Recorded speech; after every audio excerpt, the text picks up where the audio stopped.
الحمد لله رب العالمين والصلاة والسلام على سيد الأنبياء والمرسلين نبينا محمد وعلى آله وأصحابه أجمعين أما بعد. قال الله تعالى: أعوذ بالله من الشيطان الرجيم. لقد كان لكم في رسول الله أسوة حسنة. وقال أيضا: وما آتاكم الرسول فخذوه وما نهاكم عنه فانتهوا. وقال النبي صلی اللہ علیہ وسلم: ذرونی ما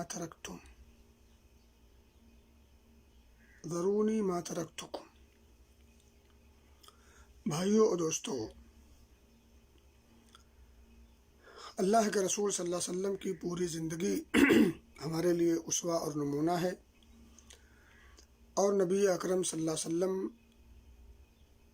جو کچھ ہمیں دیں انہی پر اکتفا کرنا اور انہی پر عمل پیرا ہونا ضروری ہے، اور جن چیزوں سے روک دیں اس سے رکنا بھی ضروری ہے۔ حدیث پاک کا جو ٹکڑا میں نے پڑھا نبی مکرم صلی اللہ علیہ وسلم سے مروی لمبی حدیث ہے جو حج سے متعلق ہے، بخاری اور مسلم کے اندر موجود ہے۔ اس میں ہے: ذرونی ما ترکتکم،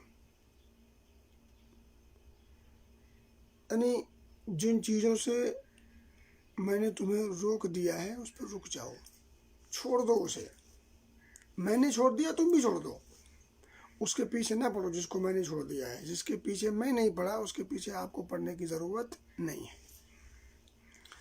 میرے بھائیو اور دوستو، شعبان سے متعلق 3 درس چھوٹے چھوٹے آپ کے سامنے ہو گئے ہیں۔ پہلا درس نبی اکرم صلی اللہ علیہ وسلم کا کثرت کے ساتھ روزہ رکھنا، دوسرا تھا کہ آپ کثرت کے ساتھ روزہ کیوں رکھتے تھے، اور تیسرا درس آپ کے سامنے تھا کہ آپ صلی اللہ علیہ وسلم نے نفلی روزوں کے احکام کے متعلق کیا کچھ فرمایا ہے شعبان کے دنوں میں۔ جو دوسرا درس تھا کہ آپ صلی اللہ علیہ وسلم شعبان کے مہینے میں کثرت سے روزہ رکھتے تھے، کیوں رکھتے تھے، اس کی حکمت اور اس کی وجہ بیان کرتے ہوئے آپ کے سامنے ایک حدیث پڑھی تھی۔ وہ حدیث حضرت اسامہ بن زید رضی اللہ تعالیٰ عنہما سے مروی تھی۔ اس حدیث کا لب لباب یہ کہ آپ صلی اللہ علیہ وسلم کو جب انہوں نے کثرت کے ساتھ شعبان کے مہینے میں روزہ رکھتے ہوئے پایا تو سوال کر لیا، سوال کیا کہ اللہ کے رسول صلی اللہ علیہ وسلم جتنی کثرت کے ساتھ آپ کو اس مہینے میں روزہ رکھتے ہوئے میں پاتا ہوں اتنا کسی اور مہینے میں اہتمام کرتا ہوا نہیں پاتا، آخر وجہ کیا ہے؟ تب نبی اکرم صلی اللہ علیہ وسلم نے اس کی وجہ اور اس کی حکمت بیان کرتے ہوئے آپ نے جو بات فرمائی وہ آپ کے سامنے ہے۔ سیریز نمبر 2 میں دیکھیے، آپ نے بیان فرمایا کہ یہ مہینہ رجب اور رمضان کے بیچ میں پڑتا ہے جس سے لوگ غافل ہو جاتے ہیں، حالانکہ یہ مہینہ وہ مہینہ ہے جس میں بندوں کے اعمال رب کی بارگاہ میں پیش ہوتے ہیں۔ میں چاہتا ہوں کہ میرا عمل جب میرے رب کی بارگاہ میں پہنچے تو میرا رب مجھے روزے سے پائے۔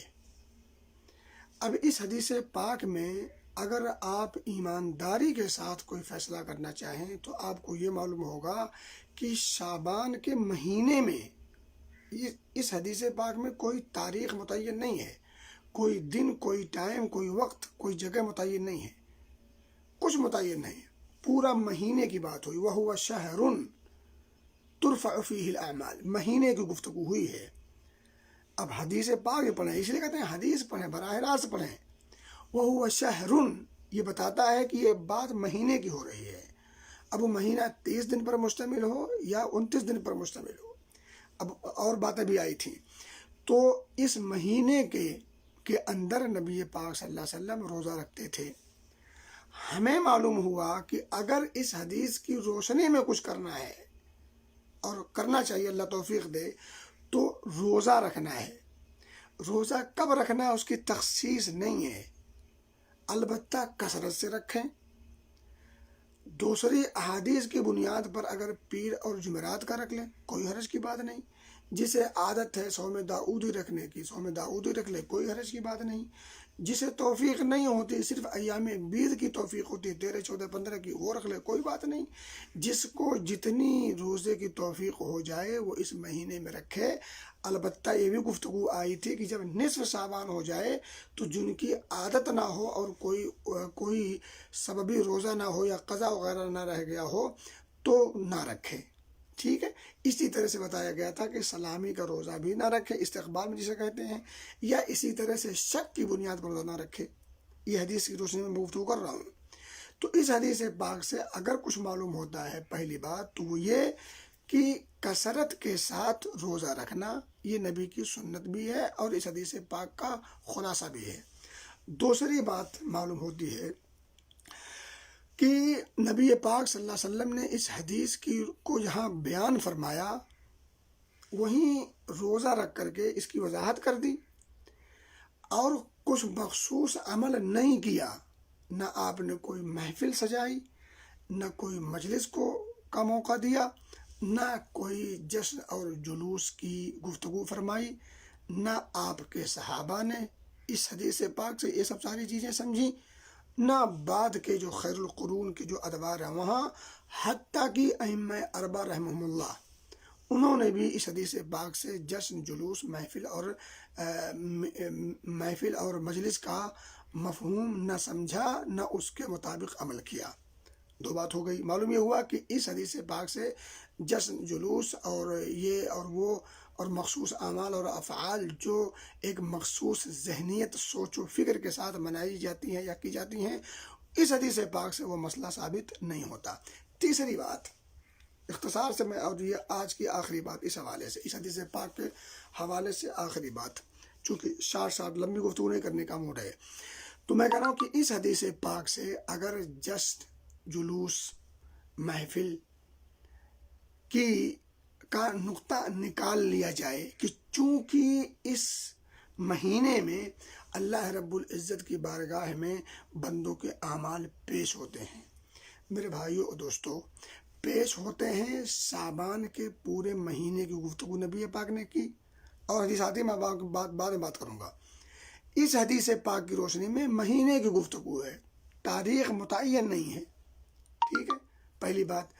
دوسری بات یہ ہے کہ آپ صلی اللہ علیہ وسلم نے جشن منا کر کے اس مہینے کی ترفع فیہ الاعمال، رفع اعمال الی اللہ کے حوالے سے آپ نے روزہ رکھا، جشن نہیں منایا۔ چلو مان لیتے ہیں دل رکھنے کی خاطر، اگر ہم مان لیں کہ چلو اس سے جشن منا لیں تو کیا حرج ہے، اب کچھ اللہ والی کر لیں گے، کچھ ذکر و اذکار کی محفل سجا لیں، کچھ نعت ہو جائے، کچھ حمد ہو جائے، کچھ مولوی صاحب آ کر کے تقریر کر لیں، کچھ لوگ اکٹھا ہو کے دین دنیا کی باتیں ہو جائیں، اچھا ٹھیک ہے، مان لیتے ہیں۔ میرے بھائی دوستو، اگر اس حدیث پاک سے مان کر کے دل رکھنے کی خاطر اگر ہم جشن، جلوس وغیرہ نکال لیں، منا لیں اور کچھ مخصوص اعمال کر لیں، دل رکھنے کی خاطر ہم مان لیتے ہیں، تو میرے بھائیو اور دوستو، صحیح بخاری، صحیح مسلم کے اندر اور دیگر کتب احادیث کے اندر موجود ہے، اللہ رب العزت ہر رات آتا ہے۔ میں وہ دوسرے موقع بیان کروں گا۔ اسی ہے تو اسامہ بن زید سے مروی ایک دوسری حدیث مجھے یاد آ گئی۔ اسامہ بن زید رضی اللہ تعالی عنہ ہی نے نبی اکرم صلی اللہ علیہ وسلم سے سوال کیا تھا کہ اللہ کے رسول صلی اللہ علیہ وسلم، آپ پیر اور جمعرات کا روزہ رکھتے ہیں، پیر اور جمعرات کا روزہ رکھتے ہیں، کیوں رکھتے ہیں؟ اس موقع پر بھی نبی مکرم صلی اللہ علیہ وسلم نے یہی جواب دیا تھا کہ یہ دن وہ دن ہے، دونوں دن پیر اور جمعرات، یہ دن وہ دن ہیں جن دو دنوں میں بندوں کے اعمال ہفتہ واری پیش ہوتے ہیں، اور یہاں بھی میں روزہ رکھتا ہوں اسی لیے تاکہ میرا عمل جب اللہ رب العزت کی بارگاہ میں میرا جب رجسٹر کھلے تو اللہ پائے کہ میرا محبوب روزے سے ہے۔ تو اگر شعبان کے مہینے میں بندوں کے اعمال رب کی بارگاہ میں پیش ہوتے ہیں، اس وجہ سے محفل منعقد کی جانی چاہیے، جشن جلوس نکالنے چاہیے، منانے چاہیے، تو پھر ہر جمعرات اور ہر پیر کو بھی ایسا کرنا چاہیے۔ جب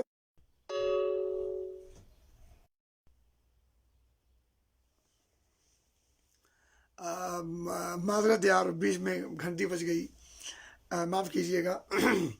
میں کہہ رہا تھا کہ اگر اس مہینے کے اندر بندوں کے اعمال کے رب العالمین کی بارگاہ میں پیشی کی وجہ سے جشن اور جلوس منائے جا سکتے ہیں، تو ہر جمعرات اور ہر پیر کو بھی یہی کچھ ہوتا ہے، اور اسی وجہ سے نبی اکرم صلی اللہ علیہ وسلم ان 2 دنوں میں خصوصاً روزے کا اہتمام کرتے تھے۔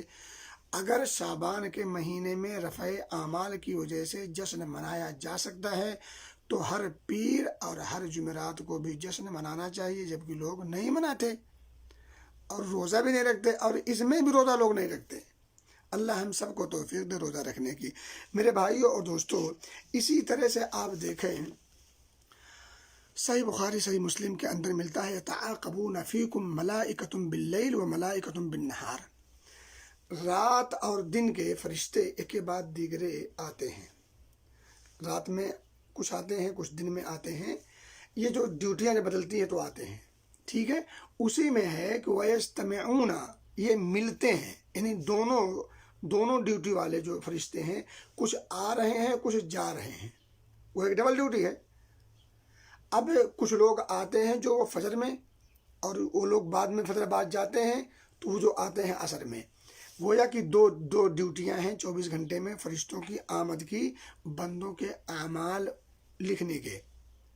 اب یہ جو دونوں آ رہے ہیں، جو دونوں ٹولیاں آ رہی ہیں، فرشتوں کی ٹولیاں ڈیوٹیوں پر، کچھ ڈیوٹی پر آ رہے ہیں، کچھ ڈیوٹی سے جا رہے ہیں، ان دونوں کی آپس میں ملاقات کب ہوتی ہے؟ عصر میں، ٹھیک ہے۔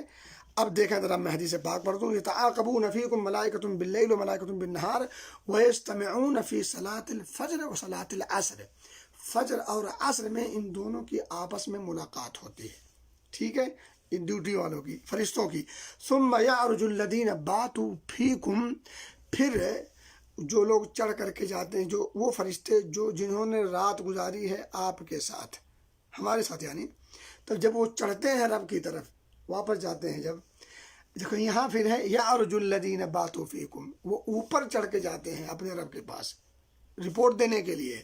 اس سے بھی معلوم ہوتا ہے کہ اللہ رب العزت یہاں ہمارے دلوں میں نہیں، ہر جگہ نہیں، اللہ رب العزت آسمان میں ہے، اور آسمان کی تشریح قرآن نے الرحمن علی العرش استویٰ سے کر دی، تو ٹھیک ہے۔ ثم استویٰ علی العرش 7 موقع پر اللہ رب العزت نے قرآن میں ذکر کیا۔ بہرحال تو جب وہ صلاۃ عصر اور صلاۃ فجر میں اکٹھا ہوتے ہیں، ملاقات ہوتی ہے، پھر جب وہ جنہوں نے رات گزاری ہوتی ہے، جب فجر کے بعد جب وہ جاتے ہیں اللہ رب العزت کے پاس رپورٹ دینے کے لیے، تو اللہ ان سے پوچھتا فَيَسْأَلُهُمْ رَبُّهُمْ وَهُوَ أَعْلَمُ بِهِمْ، اللہ ان سے پوچھتا ہے، تعبداً پوچھتا ہے، اس لیے نہیں پوچھتا کہ اسے پتہ نہیں ہے، وَهُوَ أَعْلَمُ بِهِمْ، وہ ان لوگوں کے بارے، ان نمازیوں کے، ان لوگوں کے بارے میں ان فرشتوں سے زیادہ جانتا ہے، ہر چیز اسے پتہ ہے، ازل سے پتہ ہے، ہر چیز کا اسے بخوبی علم ہے، لیکن وہ سوال کر رہا ہے تعبداً، چونکہ وہ ڈیوٹی پہ لگے ہوئے ہیں نا، وہ ڈیوٹی سے جا رہے ہیں۔ معلوم یہ ہوا کہ جس ڈیوٹی پر جس کسی کو اگر مامور کیا جائے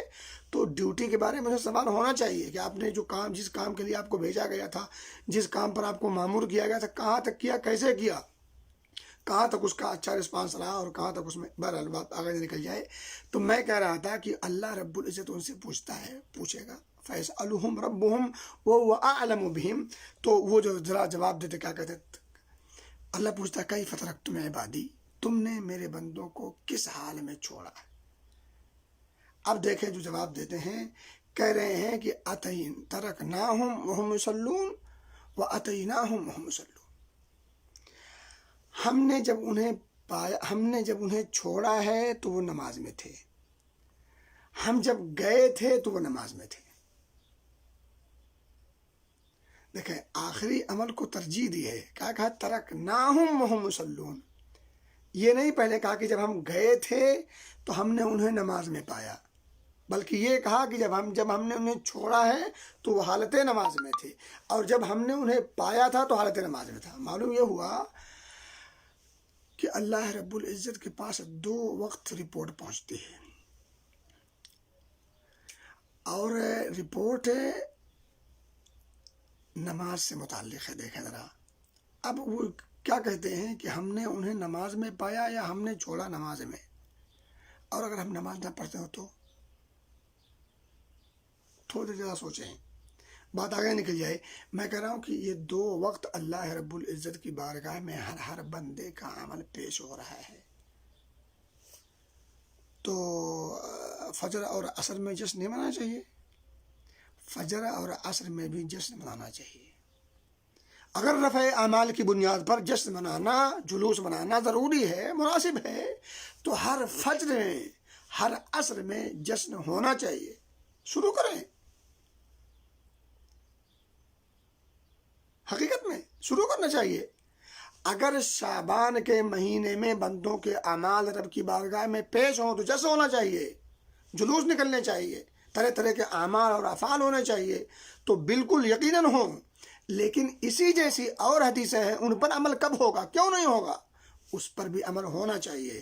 اب ہر فجر کی نماز کے وقت، ہر عصر کی نماز کے وقت ہمیں جشن جلوس بنانے اور نکالنے چاہیے۔ میرے بھائیوں اور دوستوں، باتیں بہت ہیں، لیکن کل کا خلاصہ یہ ہے کہ بندوں کے اعمال رب کی بارگاہ میں پیش ہونے کے موقع پر ہمیں کیا کرنا چاہیے؟ اچھے اچھے مسنون اعمال کرنے چاہیے، اچھے اچھے مسنون اعمال کرنا چاہیے۔